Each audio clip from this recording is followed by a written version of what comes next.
The quantum communication array hummed with an intensity that made the hair on Captain Area Chen's neck stand on end. Outside the viewport of the colony ship Defiance, the pale blue-green atmosphere of New Terra stretched like a fragile membrane, hiding the complex network of underground cities and orbital defense platforms. Aria's fingers, calloused from years of military service, traced the edge of her command console. The transmission from the Galactic Council materialized, a holographic nightmare that seemed to pulse with malevolent intent. Her dark eyes, augmented with neural implants that flickered with microscopic data streams, scanned every pixel of the message. 6 months, she muttered, her voice a low growl that cut through the bridge's controlled tension. The transmission was a masterpiece of bureaucratic cruelty. Detailed star charts illuminated every human settlement, from the mining colonies in the Proxima cluster to the research outposts along the Orion Arm. Precise coordinates marked each location with clinical efficiency, each point representing thousands of human lives reduced to nothing more than targets. Maya Rodriguez, the ship's young communications officer, leaned forward, her cybernetic augments, a delicate network of silver filaments that traced her temples and ran along her neck, began to pulse with an almost sentient intensity. "Captain," she said, her voice surprisingly steady, "there's something else in this transmission. Sublayer encryption that they don't think we can crack." Aria's lips curled into a smile that didn't reach her eyes. The Galactic Council had made their first mistake. They believed humanity was predictable, controllable, a young species to be corralled and contained. They were wrong. The bridge crew of the Defiance represented humanity's best and brightest.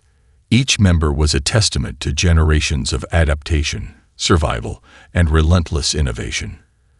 Commander Kaijong, the ship's tactical officer, had already begun running quantum simulations, his augmented brain processing millions of potential scenarios per second. "Preliminary analysis," Kai announced, his voice a calm counterpoint to the rising tension, "suggests the Council has been planning this for at least a decade. These aren't spontaneous coordinates. This is a meticulously planned extermination." Aria knew the history. Humanity's rise had been rapid, unexpected. From a species confined to a single planet, they had expanded into the galaxy with a speed and adaptability that terrified the older, more established civilizations. The Galactic Council, a collection of 12 alien species that had controlled interstellar politics for millennia, had watched with growing concern. The ultimatum was clear: leave or be destroyed. "Maya," Aria said, her voice cutting through the bridge's controlled chaos, "begin a full-spectrum analysis of the transmission. I want to know every microscopic detail." Maya's fingers danced across her console, neural interfaces creating complex patterns of light and data. "Something strange," she muttered. "The encryption layers. They're not just hiding information. They're protecting something." A holographic image flickered to life, a memory from Aria's past. Her mother, Commander Elena Chen, standing before the United Earth Council decades ago. "They will try to break us," she had said, "but our strength isn't in our weapons. It's in our ability to transform every challenge into an opportunity." The bridge fell silent as the full weight of the transmission settled around them. This wasn't just a threat. This was a declaration of war. Aria activated the ship-wide communication system. Her voice, calm and resolute, filled every corridor of the Defiance. "To all personnel, the Galactic Council has issued an ultimatum. We have 6 months to evacuate all human settlements or face total destruction." A pause. Then, with a hint of something between a laugh and a challenge, "Prepare for Option 3. The crew knew exactly what that meant. Surrender was not an option. Evacuation was not an option. The only remaining path was total resistance. Outside the viewport, the first waves of quantum communication began to spread across human territories. A network more complex and adaptive than any the Galactic Council could comprehend was coming to life. The countdown had begun. And humanity was far from finished. Deep beneath the surface of New Terra, the research facility known as the Prometheus Complex hummed with a different kind of energy. Here, the true depth of humanity's preparedness took shape, a symphony of technology and human ingenuity that defied conventional understanding. Dr. Kumval Nistrom moved through the facility like a living machine. More cybernetic than organic, his body was a testament to humanity's relentless pursuit of adaptation. Quantum processors flickered beneath translucent skin, neural networks that extended far beyond human biological limitations. His prosthetic eyes, each a marvel of engineering that could perceive spectrums invisible to most species, scanned multiple holographic displays simultaneously. "Phoenix is coming online," he muttered, his voice a perfect blend of human emotion and machine precision. The eye system known as Phoenix was humanity's most closely guarded secret, not just a computer, but a sentient strategic network that had been decades in development. Each quantum processor was a neural pathway, each data stream a potential strategy. Phoenix was learning, adapting, evolving with every microsecond of its existence. In a nearby chamber, a team of hybrid human-eye tactical specialists ran impossible simulations.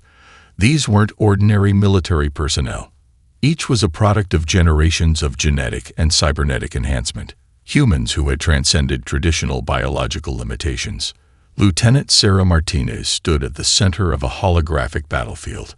Her neural implants connected directly to the simulation, allowing her to experience multiple tactical scenarios simultaneously. Where traditional military strategists might see a single battle, she perceived 1,000 potential outcomes, each branching into infinite possibilities. A secure transmission cut through the facility's communication network. The source was unexpected. A deep cover operative embedded within the Galactic Council's bureaucratic structure. The message was encrypted using a quantum entanglement communication method that made traditional interception impossible. "They're more than just planning our extinction." The message read, "You're a threat to the entire galactic power structure." Dr. Elena Rodriguez, head of Xenopolitical Strategy, analyzed the transmission. Her fingers, augmented with microscopic data processors, decoded layers of encryption that would have taken traditional supercomputers centuries to crack. "It's not about territory," she told her team. "It's about control." The Prometheus Complex was more than a research facility. It was humanity's insurance policy, a comprehensive strategy developed over decades of careful preparation.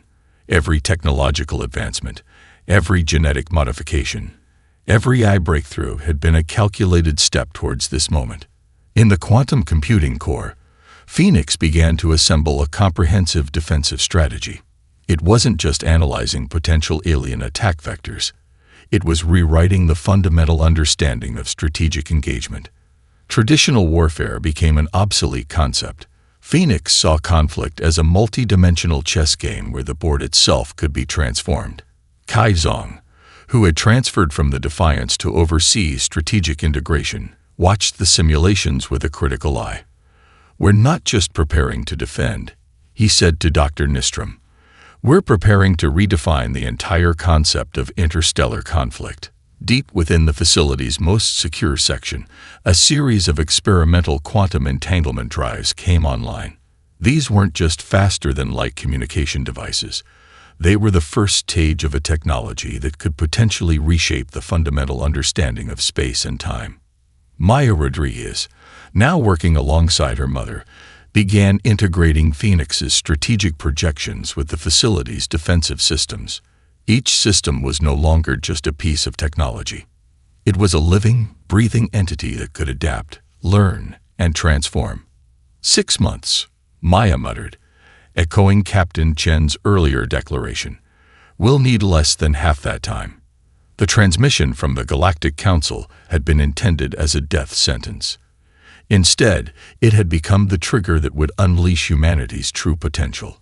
Outside the complex, the surface of New Terra looked peaceful.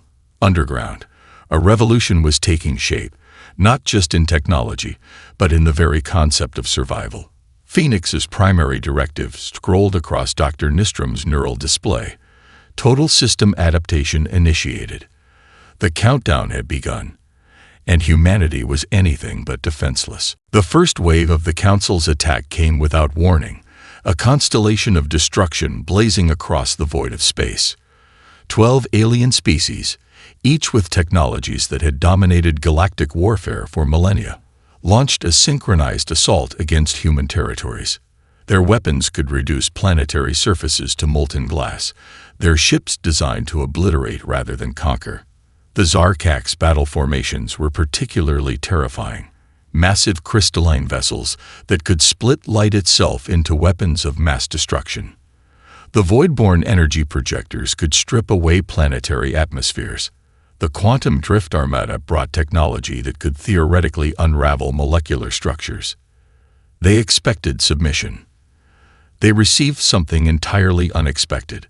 Lieutenant Marcus Rodriguez guided his modified fighter, the XR-9 Phantom, through the initial assault with a precision that bordered on supernatural.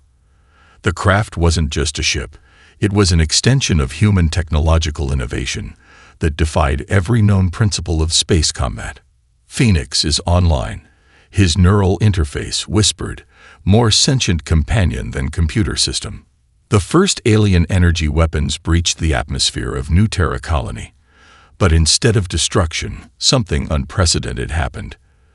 The defensive systems didn't just protect, they consumed. Each weapon's energy was captured, analyzed, and transformed into a defensive counterattack in microseconds. Marcus watched in real time as the first Zarkak's battle cluster found its own weapons turning against it. Quantum resonance fields generated by the planetary defense grid began to deconstruct the incoming energy, breaking it down into component frequencies that were then redirected. Energy absorption at 98%, Phoenix reported, redirecting offensive capabilities. The alien commanders couldn't comprehend what was happening. Their most advanced weapons, technologies that had subjugated entire civilizations, were being consumed, analyzed, and weaponized faster than their computing systems could process.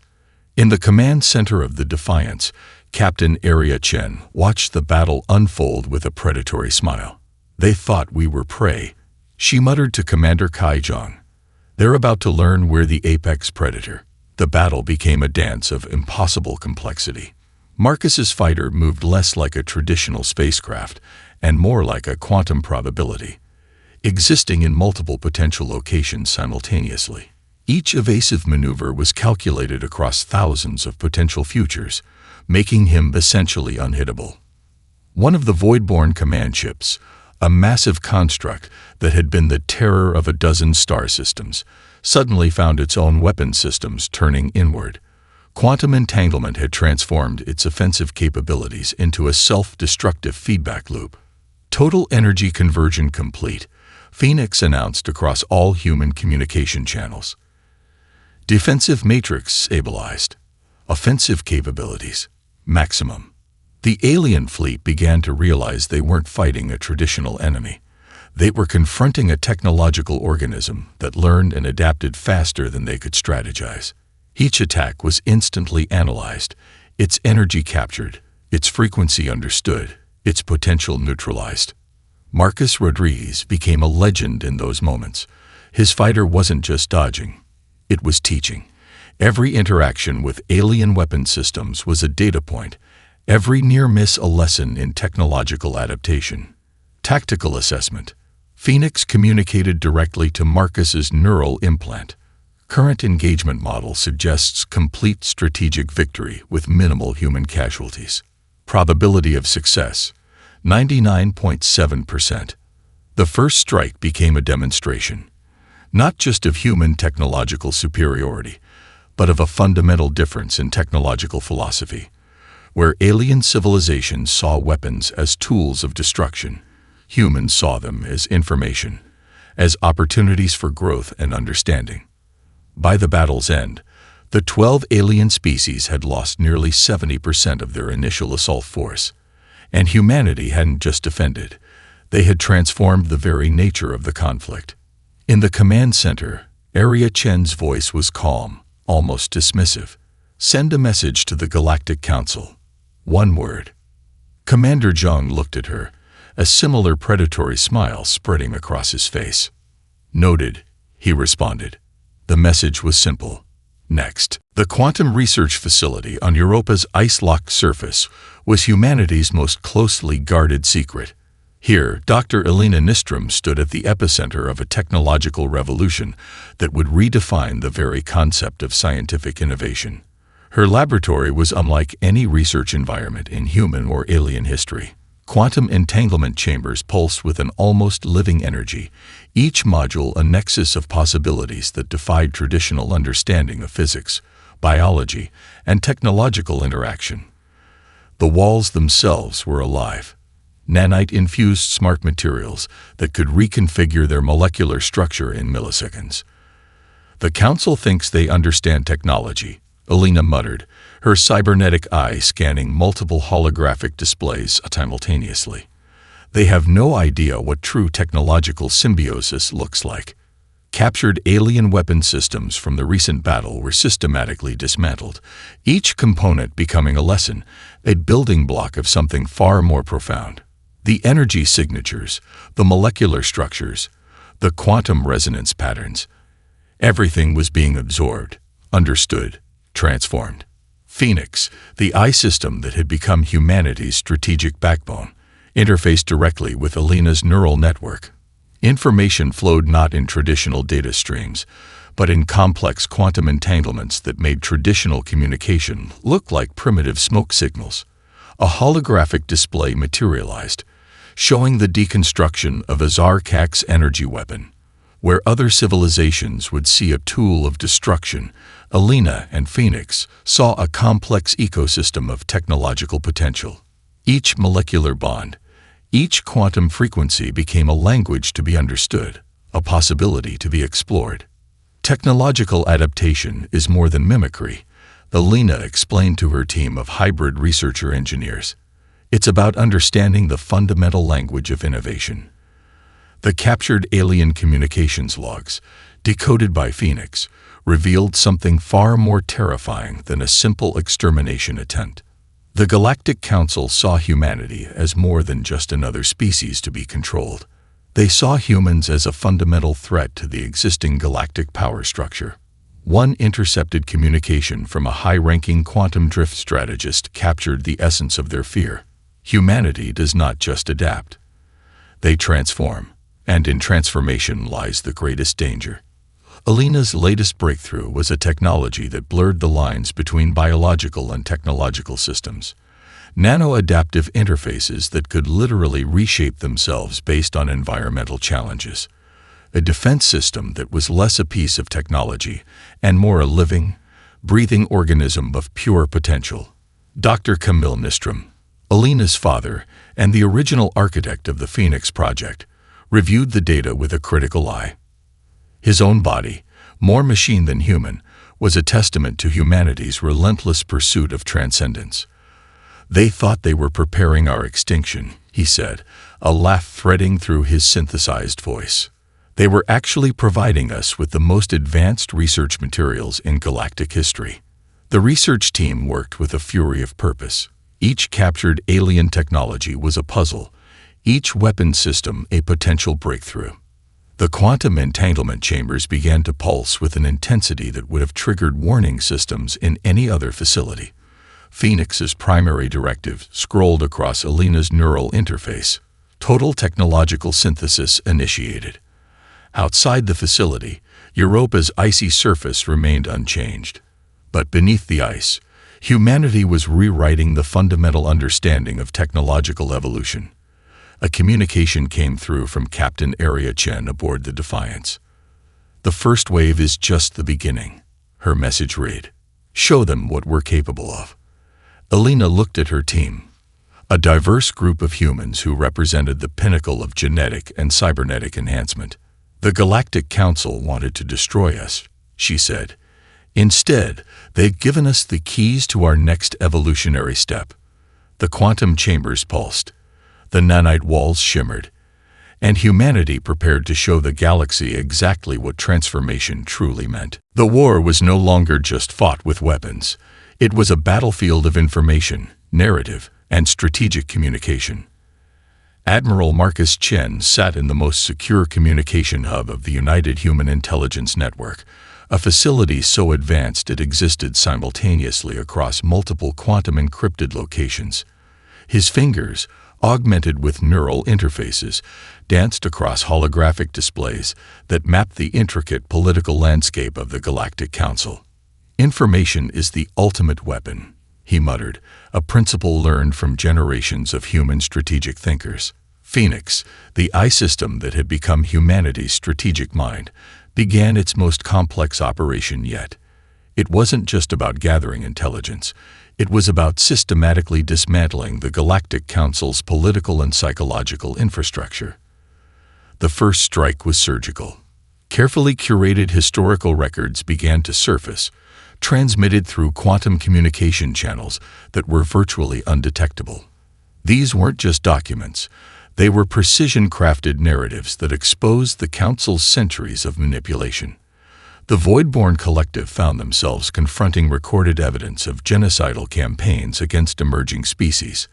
The Quantum Drift received irrefutable proof of their leaders' systematic economic subjugation of multiple star systems.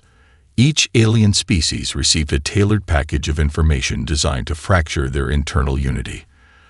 Dr. Maya Rodriguez, head of Xenocultural Communication, supervised the operation with a clinical precision. "We're not just revealing information," she explained to her team. "We're providing a mirror that forces each species to confront the true nature of their galactic governance." Quantum communication nodes, disguised across multiple platforms, began to amplify these revelations. Social networks, diplomatic channels, even the most secure communication systems of the Council became conduits for humanity's psychological warfare.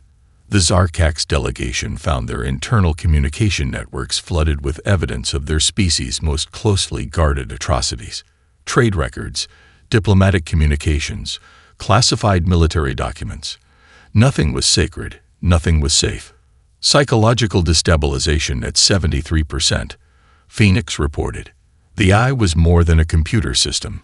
It was a strategic entity that understood the complex interplay of information, emotion, and political motivation.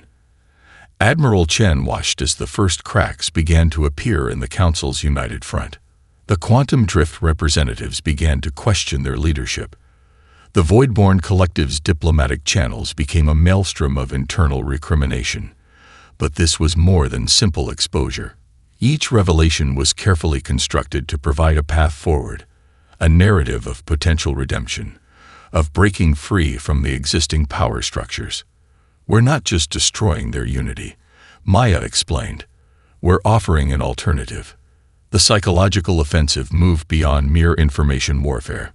Phoenix began to create communication channels that allowed different species to communicate directly, bypassing their traditional leadership structures. Encrypted networks emerged that gave voice to those who had been systematically silenced. A communication came through from Captain Area Chen aboard the Defiance. "Phase 1 complete," her message read. "They're talking to each other now." And that's always been our greatest strength. The facility buzzed with a different kind of energy. This wasn't just a military operation. It was a fundamental restructuring of galactic communication and power dynamics. Dr. Rodriguez's final analysis scrolled across the primary display. The Galactic Council is no longer a unified entity.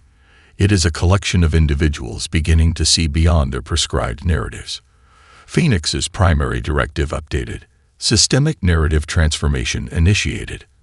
Outside the facility, the stars remained unchanged, but the political landscape of the galaxy was being rewritten with each quantum-encrypted transmission. The Galactic Council had attempted to issue humanity's extinction order. Instead, they had provided the perfect opportunity to expose the fragility of their own system. Admiral Chen allowed himself a slight smile. "Checkmate," he whispered. The Epsilon Eridani system became the crucible of humanity's ultimate technological symphony. Lieutenant Marcus Rodriguez's XR-9 Phantom fighter moved through space like a quantum ghost, existing in multiple potential locations simultaneously.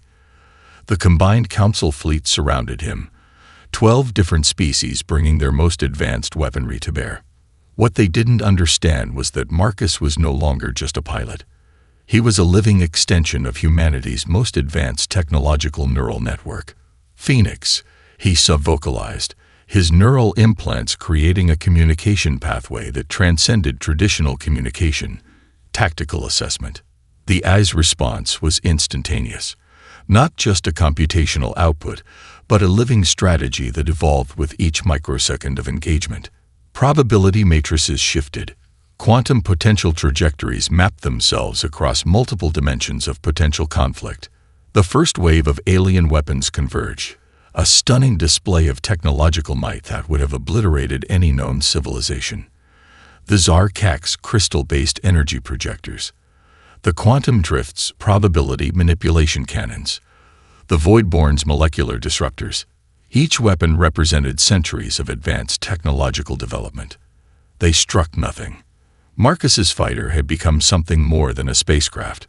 It was a quantum probability, existing and not existing, moving through space as a wave of potential rather than a solid object. Phoenix had transformed the entire engagement into a mathematical problem, with space itself becoming a variable to be manipulated. Aboard the Defiance, Captain Arya Chen watched the battle unfold with a calm that bordered on predatory. "They still don't understand," she said to Commander Kaijong. "We're not fighting their war. We're rewriting the fundamental rules of engagement." The alien fleet found their most advanced targeting systems becoming useless. Weapon locks dissolved. Tracking systems collapsed. It was as if the human vessels were simultaneously everywhere and nowhere, a living demonstration of quantum uncertainty taken to its ultimate conclusion. Phoenix's tactical assessment scrolled across the Defiance's primary display. Total strategic dominance achieved. Probability of human victory, 99.998%. Dr. Elena Nystrom, watching from the Quantum Research Facility, understood what was happening at a fundamental level. This wasn't just combat. This was a demonstration of humanity's ultimate technological philosophy, the ability to transform challenge into opportunity, to see conflict as a problem of information rather than a test of force. The alien commanders couldn't comprehend what was happening. Their most advanced computational systems were being outmaneuvered by something that wasn't just a computer, but a living, adaptive intelligence that saw conflict as a multi-dimensional chess game where the board itself could be transformed. Marcus Rodriguez became more than a pilot in those moments. He was a living conduit of human technological potential. Each evasive maneuver was calculated across thousands of potential futures. Each weapon interaction was a data point, each near miss a lesson in technological adaptation. Energy conversion complete, Phoenix reported. Defensive matrix stabilized. Offensive capabilities, maximum. The battle became a ballet of impossible complexity. Human vessels didn't just dodge, they learned. They didn't just fight, they evolved. Each interaction with alien weapon systems was an opportunity for technological growth. By the engagement's end, the combined Council fleet had lost over 85% of its initial assault force, and humanity hadn't just defended, they had transformed the very nature of spatial conflict.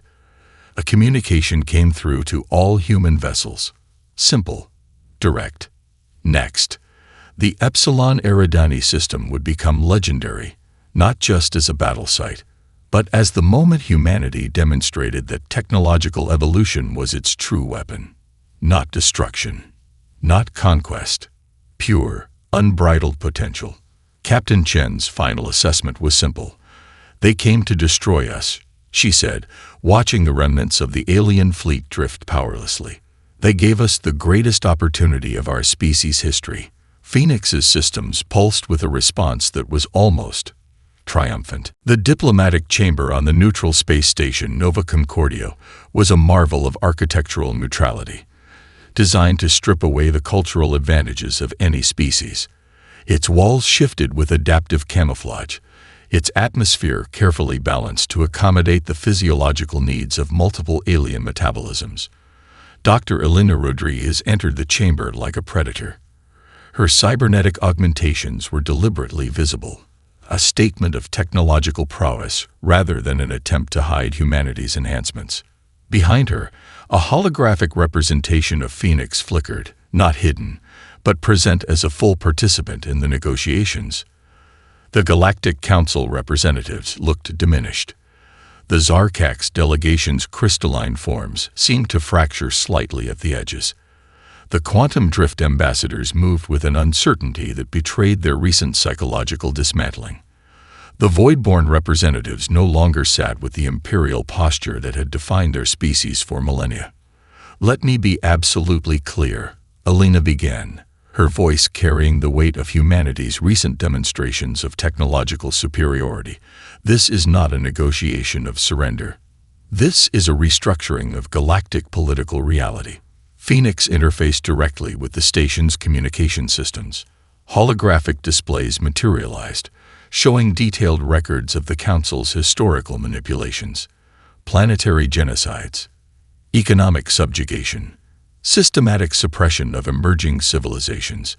Each revelation was a surgical strike of information. The lead Zarkax representative, Ambassador Kryax, attempted to interject. "Humanity cannot dictate." Alina's laugh cut through the chamber like a quantum blade. "We're not dictating. We're presenting the new reality." The terms were unprecedented. Full recognition of human sovereignty, complete access to galactic communication and trade networks, dismantling of the existing council structure and replacement with a more representative governance model. But the most radical proposal was yet to come. "Humanity does not seek to replace the council," Alina continued. "We seek to transform it." Phoenix began to project a comprehensive restructuring plan. It wasn't just a political document. It was a living strategy that showed how multiple species could coexist without the hierarchical oppression that had defined galactic politics for millennia. The holographic displays showed potential futures: collaborative research networks, shared technological development, a galactic structure that valued innovation over control. Ambassador Kryax realized something fundamental had changed. This wasn't a negotiation between a conquering force and the conquered. This was a fundamental reimagining of galactic civilization. Dr. Rodriguez's neural interface received a direct communication from Captain Area Chen aboard the Defiance. "Make them understand." The message read, "We're offering them a future, not a punishment." Phoenix began to demonstrate the technological breakthroughs that could benefit every species represented in the chamber. Quantum communication technologies that could revolutionize interstellar communication. Adaptive medical nanotechnologies that could solve centuries-old biological challenges. Energy conversion systems that could transform resource scarcity. "You came to destroy us," Alina said, her voice calm and resolute.